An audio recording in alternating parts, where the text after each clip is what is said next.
जय गौ माता की साथियों, आप सभी पशुपालक भाइयों का गुरु शाला पर मैं जय पंडित आप सभी का स्वागत करता हूं। आप सभी का प्यार और स्नेह रहे और मैं आप सभी पशुपालक भाइयों के बेहतरीन कंटेंट लेके आने का प्रयास करता रहूं। पशुपालन में हमारे साथ बहुत सारी समस्याएं होती है, जिसमें हमारी थिंकिंग है कि हम पशुपालन से ज़्यादा अर्निंग नहीं कर पाते हैं, पशुपालन में आउटपुट अच्छा नहीं। दरअसल ऐसा क्यों है, इसमें हमारे परिवार के एक प्रश्न पूछा है कि गिर गाय खरीदने के लिए कहाँ जाना चाहिए और गिर गाय किसान से लेना सही है या किसी फार्म से खरीदना सही है, के बारे में मार्गदर्शन। ये राजीव कुमार जी का प्रश्न है। आज चर्चा करेंगे कि क्या हमें गाय खरीदनी चाहिए, कहाँ से खरीदनी चाहिए, हम खरीद रहे हैं, किन बातों का ध्यान रखना चाहिए। ये कुछ 5 महत्वपूर्ण बातें हैं। हम कितनी गायें खरीदने जा रहे हैं, कौन सी ब्रीड खरीद रहे हैं, हमारा अनुभव कितना है, हमारा बजट कितना है और कहाँ से खरीद। ये 5 मुख्य बातों को यदि साथियों आप ध्यान रखें तो आपके पशु को खरीदते समय इन लॉसेस को कम कैसे किया जा सकता है। के लिए हमें सबसे पहली बात, हम कितनी गायें खरीदने जा रहे हैं। दरअसल प्रश्न ये उठता है कि हम एक गाय खरीद रहे हैं, 2 गाय खरीद रहे हैं, बल्क में 5 गायें खरीद रहे हैं, 10 गायें खरीदने वाले हैं। ये हमारे मैटर करता है। यदि आप 1 या 2 पशु खरीद रहे हैं और 1 या 2 पशु ही आप बिना अनुभव के आसपास के गांव में किसी किसान से ले लेते हैं। दरअसल किसान क्या करते हैं कि अपने पशु की वैल्यूएशन ज़्यादा बढ़ाने के लिए कमी होती है, वो दरअसल छुपा दी जाती है। अब आप रेगुलर खरीद फरोख्त नहीं कर रहे हैं तो उस वजह से आप उस कमी को पहचान नहीं पाए। ठीक है। और या हम यूं कहें कि आप शुरुआती दौर में हैं, डेयरी फार्मिंग के शुरुआती दौर में पशुपालन आप कर रहे हैं।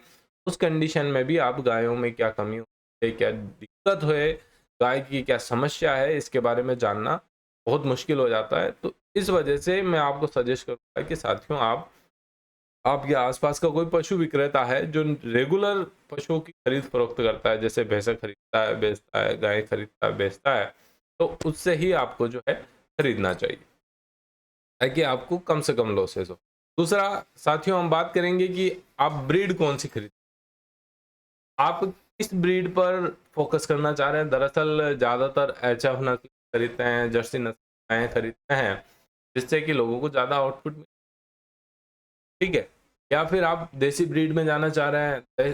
देसी ब्रीड क्यों सजेस्ट करूंगा, क्योंकि देसी ब्रीड में यदि आप अच्छे से उसको खाना पानी खिलाते हैं, जैसे आप जर्सी गायों को खिलाते हैं, तो उस कंडीशन में आपको अच्छा, दूसरा आपका हॉस्पिटल का खर्चा बच जाता है। हमारी देसी गायें कम बीमार पड़ती है। और तीसरी बात, यदि आप गाय को, किसी पशु को आसपास के एरिया से खरीदते हैं तो भी पशु कम डिस्टर्ब होता है। इसका जब एरिया चेंज हो जाता है, आप भी मान लो एक स्थान से, एक जगह से दूसरी जगह जाते हैं, उस कंडीशन में क्या होता है, अनकंफर्ट फील करते हैं और अपना आउटपुट अच्छा नहीं दे पाते। वही चीज साथ भी होती है। आप आउटर एरिया से किसी पशु को लेके आ रहे हैं 100 दूर से, जहां से क्लाइमेट चेंज, या किसी अदर स्टेट से लेके आ रहे हैं, कंडीशन में भी काफी दिक्कत होती है। दूसरा फैक्टर बहुत इंपॉर्टेंट है, ब्रीड कौन सी खरीदना चाह रहे हैं। जो ब्रीड आप खरीद रहे हैं वो आपके सराउंडिंग एरिया में मिलती है या नहीं मिलती है, ये फैक्टर भी बहुत महत्व। यदि आपके सराउंडिंग एरिया में मिल जाती है तो कोई दिक्कत ही नहीं है, क्योंकि वो ब्रीड सबसे बेस्ट हो जाती है। अब हमारे राजीव कुमार जी का प्रश्न था कि गिर गाय कहाँ से खरीदें। तो देखिए, गिर गाय यदि आपके सराउंडिंग एरिया में है और थोड़ी कॉस्ट ज़्यादा है, तो आपको सराउंडिंग एरिया से ही कम कॉस्ट के चक्कर में, आप कहेंगे कि मूल नेटिव जो गुजरात का सौराष्ट्र है, गिरनार है, वहां से हम खरीद ट्रांसपोर्टेशन। दूसरा, वहां पर जो है आपको क्लाइमेट का भी दिक्कत होगा। यदि आपका क्लाइमेट डिफरेंस है तो गाय को सेल, ये 2 महत्वपूर्ण बात है जो हमें ध्यान रखनी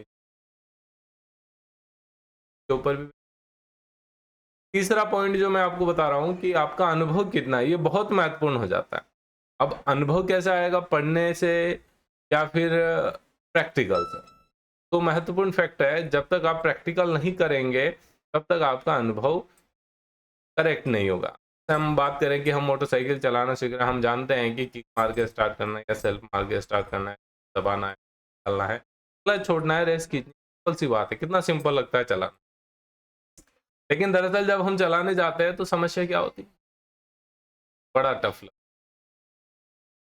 की टफनेस की इम्पोर्टेंट हो जाता है हमारा एक्सपीरियंस का अनुभव के।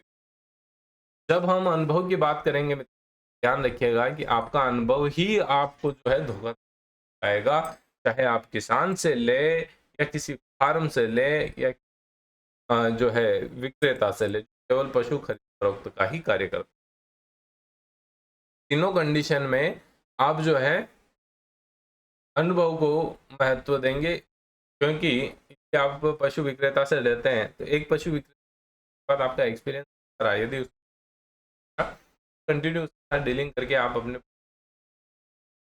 दूसरा पशु विक्रेता है उसके साथ भी आप डीलिंग ताकि दोनों के कंपैरिजन में आपको पता चलेगा कि सेम नस्ल की गाय सेम क्वालिटी दिख रही है और दोनों की रेट का डिफरेंस आपको पता है। तो ये सारा आपका अनुभव वैल्यू करता है।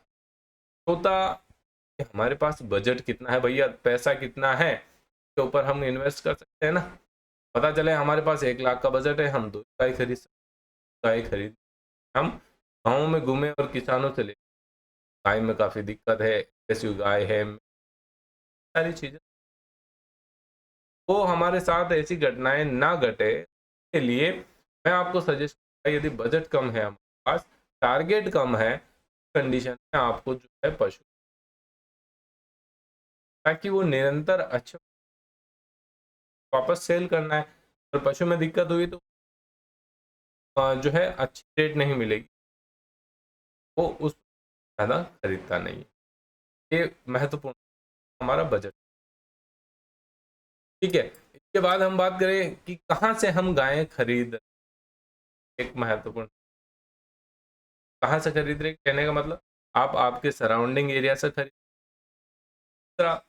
आप अपने यहाँ से 50-60-100 किलोमीटर से गाय को खरीद, लगभग आप आउट ऑफ स्टेट से ही लेके आ रहे हैं, ये भी एक बहुत बड़ी दिक्कत। आउट ऑफ स्टेट से पूरा क्लाइमेट चेंज, वातावरण, एनवायरमेंट, वहाँ पर पशु को एक सबसे महत्वपूर्ण बात तो ये, पशु को लाने से पहले आप 5-7 दिन वहां पर आप उसके साथ रहें, ताकि वो यहाँ आने पर एकदम से अकेलापन महसूस। ठीक है, अब दूसरी बात करते हैं, आप क्वांटिटी कितनी खरीद रहे, 5 गायें खरीद रहे, 10 गायें खरीद रहे, तो आप आउट ऑफ स्टेट किसी फार्म से लेकर आते तो आ सकते हैं, आउट ऑफ स्टेट किसी विक्रेता से खरीदे तो भी बल्क में जो है हमारे पशु आने वाले, ताकि आप ट्रांसपोर्टेशन आपको महंगे, तो गायें खरीदने सराउंडिंग एरिया 40-50 किलोमीटर आप गाय टेम्पो हो गया नहीं पड़ेगा। ये 5 फैक्टर साथियों बहुत महत्वपूर्ण है कि हमें पशु खरीद, ध्यान रखना चाहिए कहाँ से हमें पशु। तो उम्मीद करूंगा कि जो आपको काफ़ी पसंद आया होगा, वीडियो आया लाइक शेयर करिएगा, और अभी तक आप हमारे साथ नहीं जुड़े, क्योंकि गुरु गोलोक गौशाला पर आपको बेहतरीन, जय गौ माता।